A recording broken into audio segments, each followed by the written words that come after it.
بسم اللہ الرحمن الرحیم۔ السلام علیکم معزز ناظرین، انفارمور فرضی کہانی اہل عقل کے لیے۔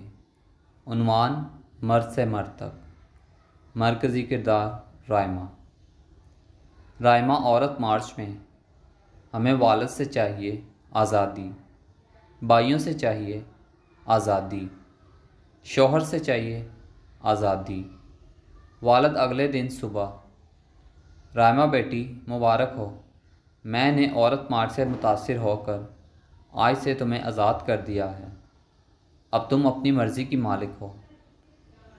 والد یہ کہہ کر آفس چلے گئے۔ والد کے جانے کے بعد رائمہ نے اپنے بوائے فرینڈ اور دیگر دوستوں کو کامیاب عورت مارچ کی خوشخبری سنائی۔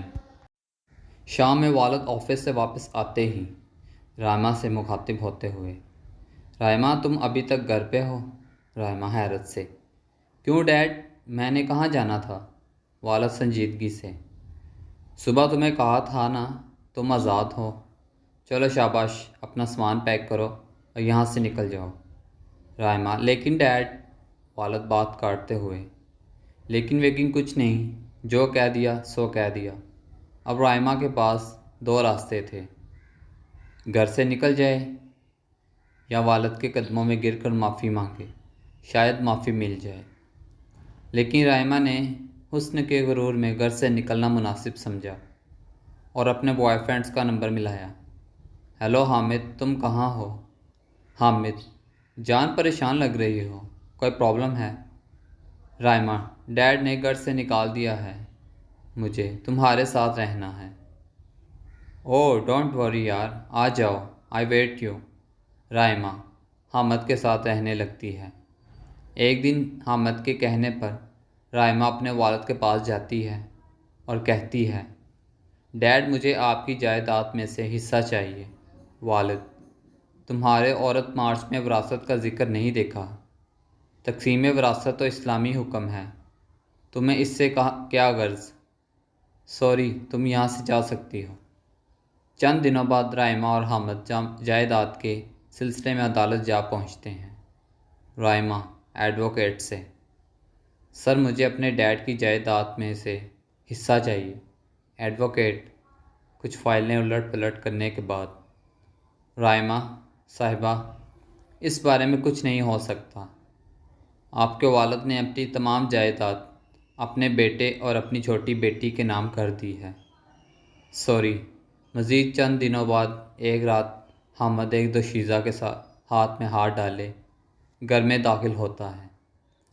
رائمہ یہ منظر دیکھ کر سٹپٹا جاتی ہے اور حامد کو سوالیہ نظروں سے گورنے لگتی ہے۔ حامد: رائمہ ان سے ملو، یہ سمرین ہے، میری منگیتر، میرے پیرنٹس نے اس سے میری شادی ارینج کر دی ہے، اور رائمہ تمہیں اب یہاں سے جانا ہوگا، خاندان میں باتیں بن رہی ہیں، تم چاہو تو ایک دو دن اور رک جاؤ، اوکے بائے۔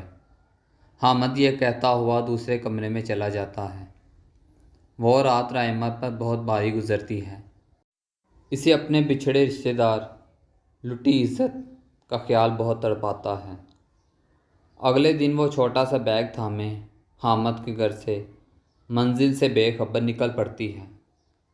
تھوڑی دیر بعد وہ بس اسٹاپ پر اس حال میں کھڑی تھی کہ پیر لرز رہے تھے، دل کی دھڑکنیں رکنے کا نام نہیں لے رہی تھی، آنکھیں امڑنے کو بے تاب تھیں۔ اچانک اس کے دل میں ایک خیال آتا ہے اور وہ موبائل نکال کر باری باری اپنے دیگر بوائے فرینڈز کو کال کر ملاتی ہے۔ پہلا بوائے فرینڈ کال ریسیو نہیں کرتا ہے۔ دوسرا بوائے فرینڈ دکھڑا سننے کے بعد: یار میرے پاس جگہ نہیں ہے۔ تیسرا بوائے فرینڈ: میں تمہیں ضرور اپنے پاس بلا لیتا، لیکن میں ایک دو دنوں میں بزنس کے سلسلے میں باہر جا رہا ہوں، سوری ڈیئر۔ چوتھا بوائے فرینڈ: بیبی میں تمہیں بہت چاہتا ہوں، پر کیا کروں، میرے رشتہ داروں کے مذہبی لوگ بہت باتیں بنائیں گے، تم کچھ اور دیکھ لو۔ سب کے جواب سن کر رائمہ کا دل مچل جاتا ہے، آنکھوں کا بند ٹوٹ جاتا ہے اور آنسو امڑ امڑ کر چہرے کو تر کر دیتے ہیں۔ رائمہ اپنا چہرہ چھپانا چاہتی ہے، لیکن کاندھے پہ دوپٹہ نہ سر پہ اسکارف۔ وہ اپنے دستی رومال سے چہرہ چھپانے کی ناکام کوشش کرتی ہے۔ جی ہاں، وہی چہرہ جس پہ برقع ڈالتے ہوئے اسے ذلت محسوس ہوتی تھی۔ برقعے والیاں پتھر کے زمانے کی لگتی تھیں۔ رائمہ بوجھل قدموں کے ساتھ چلنا شروع کر دیتی ہے اور بادل نخواستہ اپنے شہر میں قائم ایک ویلفیئر کے زیر اہتمام لیڈیز ہوم میں پناہ گزیر ہو جاتی ہے۔